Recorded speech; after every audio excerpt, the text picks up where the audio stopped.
Hello, কে? নীলয়, নীলয় যেও না। আপনি কে? তুমি আমাকে চিনবে না, কিন্তু আমি তোমাকে চিনি। আমি জানি তুমি এখন কোথায় আছো, কি ভাবছো, কারণ আমিও একদিন তোমার জায়গায় ছিলাম।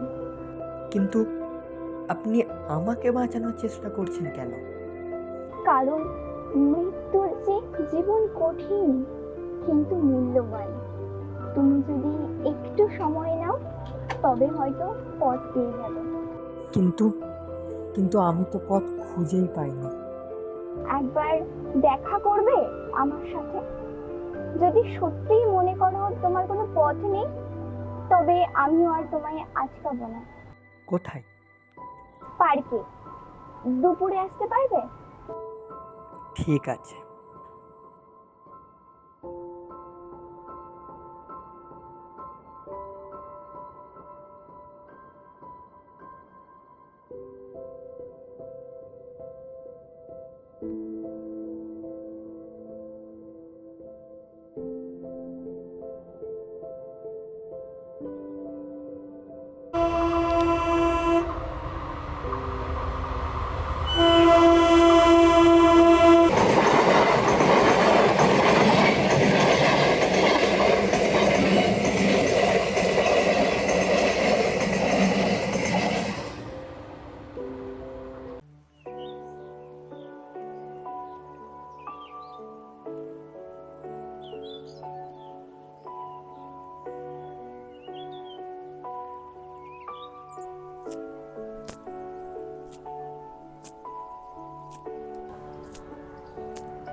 সরি, একটু লেট হয়ে গেল।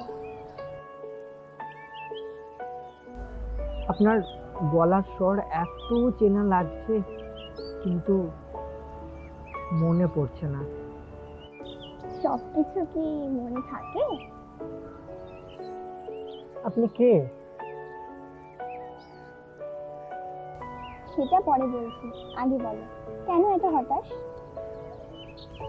আমার অ্যাক্সিডেন্টের পর থেকে মাথার ভেতর সবকিছু এলোমেলো হয়ে গেছে, কিছু মনে নেই, শুধু টুকরো টুকরো কিছু ছবি ভেসে ওঠে। একটা হাসি, কিছু স্মৃতি যাকে আমি ভালোবাসতাম বলতে। কিন্তু কিন্তু মুখটা স্পষ্ট মনে পড়ে না। বাবা মা চেয়েছিল আমাকে অন্য কারোর সাথে বিয়ে দিতে, যাকে হয়তো ভুলে গেছি, তবুও হারাতে পারিনি। সবকিছু এখন আমার কাছে এক গভীর অন্ধকারের মতো। কাউকে হারানো মানে নিজেকে শেষ করে ফেলা নয়, বরং তার স্মৃতিকে বাঁচিয়ে রাখা। তাহলে আমি কি তাকে খুঁজে পাবো? আমি তোমাকে সাহায্য করব, তবে আজ আসতে হবে।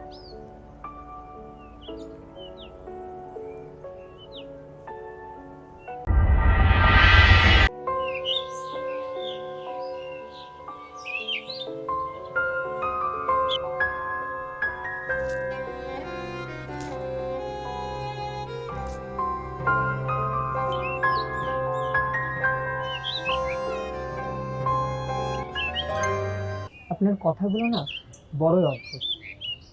আপনি বলেছিলেন আপনি আমার জায়গায় ছিলেন। অদ্ভুত তো বটেই, কারণ কুসুমপুরে রোহিণী তো, তাই। কিন্তু আমাদের গল্প কি করে এক হতে পারে? সময় এলে সব বুঝবে।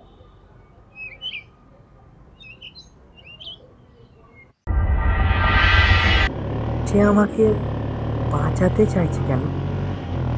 আমার গল্প আর তার গল্প পুরাবে এক হতে পারে। তার গল্পটা আমাকে জানতেই হবে। সে কিভাবে আমাকে এত ভালো করেছে। আচ্ছা দাদা, বলছি এখানে রোহিণীর বাড়ি কোনটা? আপনারা কে হন? বন্ধু। আপনি অনেক দেরি করে ফেলেছেন। মানে? এই বাগানের রাস্তা ধরে শেষ বাড়িটা, ঠিক আছে? আচ্ছা, থ্যাংক ইউ দাদা।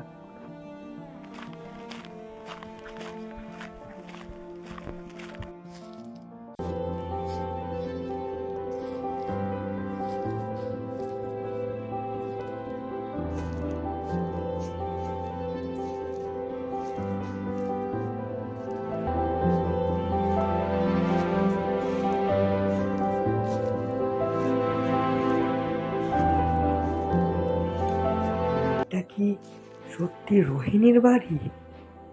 আপনি কাকে খুঁজছেন? রোহিণী, সে কি এখানে থাকে না? রোহিণী? সে তো 1 বছর আগে মারা গেছে, আত্মহত্যা করেছিল।